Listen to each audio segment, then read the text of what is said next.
Hello दोस्तों, welcome to study with KL Goyal sir में। दोस्तों, आज की इस वीडियो में पढ़ेंगे अनुपात के बारे में। अनुपात की परिभाषा, अनुपात के उदाहरण और साथ ही अनुपात कितने प्रकार का होता है और अनुपात की क्या विशेषताएं होती हैं। दोस्तों, अगर ये वीडियो आप पूरा देख लेते हैं तो आपका कॉन्सेप्ट पूरा क्लियर हो जाएगा कि अनुपात आखिर होता क्या है। इसलिए आप वीडियो को अंत तक ज़रूर देखें। साथ ही आपको कुछ समझ नहीं आता है तो आप मुझे कमेंट बॉक्स में पूछ सकते हैं।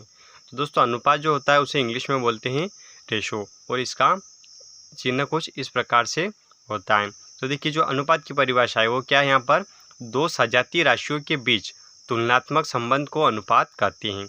यानी दो राशियाँ होनी चाहिए कि कौन सी होनी चाहिए, सजाती, उनके बीच जो तुलनात्मक संबंध होता है उसे हम अनुपात कहते हैं। यहाँ पर एक उदाहरण और है, समान प्रकार की दो संख्याओं के बीच के संबंध को अनुपात कहते हैं। यानी जो कोई भी दो संख्या हो सकती है लेकिन वो समान प्रकार की होनी चाहिए। जैसे यहाँ पर बता रखा है सजातीय राशियाँ होनी चाहिए। तो देखिए, जैसे यहाँ पर उदाहरण है 1:5, A:B और 6:6।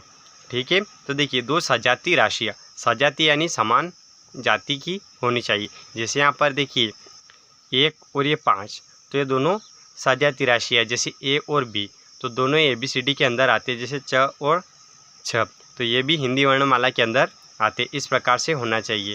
जैसा कि देखिए यहाँ पर अगर हम लिख दिए कि 1:6 तो ये दोस्तों ये अनुपात नहीं कहलाएगा। ठीक है दोस्तों, आपको अनुपात की परिभाषा अच्छी तरीके से समझ में आ गई होगी। आप जान लेते हैं अनुपात के प्रकार कितने होते हैं। देखिए, अनुपात के प्रकार, तो अनुपात 7 तरह के होते हैं। पहला होता है सरल अनुपात, दूसरा मिश्रित अनुपात, तीसरा विलोमानुपात, चौथा वर्गानुपात, पांचवा वर्गमूलानुपात, छठा घनानुपात और सातवां घनमूलानुपात। ठीक है दोस्तों, ये अनुपात के प्रकार हैं। देखिए दोस्तों, अब अनुपात की विशेषताएं, यानी जो अनुपात होता है उसकी क्या क्या विशेषताएं होनी चाहिए। तो फर्स्ट है यहाँ पर अनुपात एक संख्यात्मक संबंध है। ठीक है दोस्तों, अतः इसकी कोई इकाई नहीं होती है। यहाँ पर ये सिर्फ संख्यात्मक संबंध है। जैसे 1:5, यहाँ पर इसकी कोई भी इकाई नहीं होती है। सेकंड है, दो राशियों का अनुपात एक भिन्न होता है जिसका अंश पहली राशि तथा हर दूसरी राशि होती है। देखिए, यहाँ पर कैसे दो राशियों का अनुपात एक भिन्न होता है।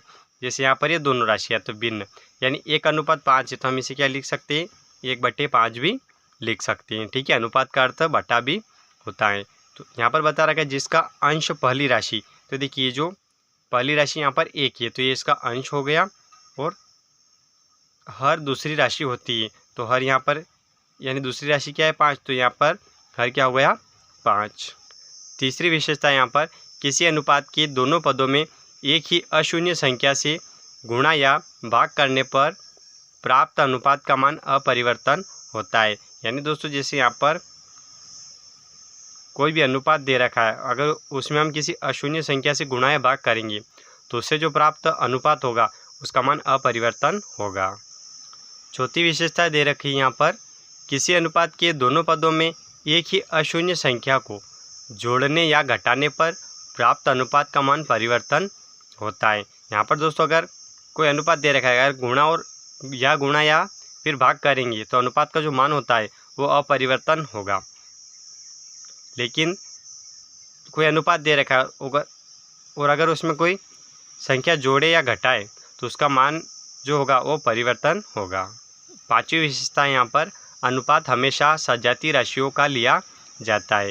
यानी दोस्तों मैंने आपको पहले भी बताया, जैसे A:B तो ये दोनों सजातीय राशियाँ है। यानी ये जो दोनों है A से Z के अंदर आते हैं। ठीक है, जैसे K:1 तो ये सजातीय राशि नहीं है क्योंकि हिंदी वर्णमाला का अक्षर है और ये संख्या है।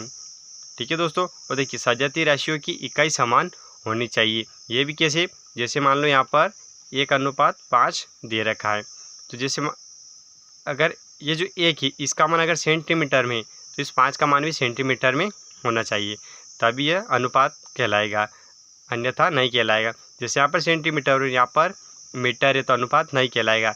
इसके लिए भी हमें जो मीटर है उसे सेंटीमीटर में या फिर सेंटीमीटर को मीटर में बदलना पड़ेगा। तो दोस्तों, आज की इस वीडियो में बस इतना ही। उम्मीद करता हूँ कि वीडियो आपको समझ में आई होगी। अगर फिर भी कोई डाउट है आपका तो मुझे कमेंट बॉक्स में पूछ सकते हैं। साथ ही वीडियो पसंद आई हो तो वीडियो को लाइक व चैनल को सब्सक्राइब ज़रूर कर लें।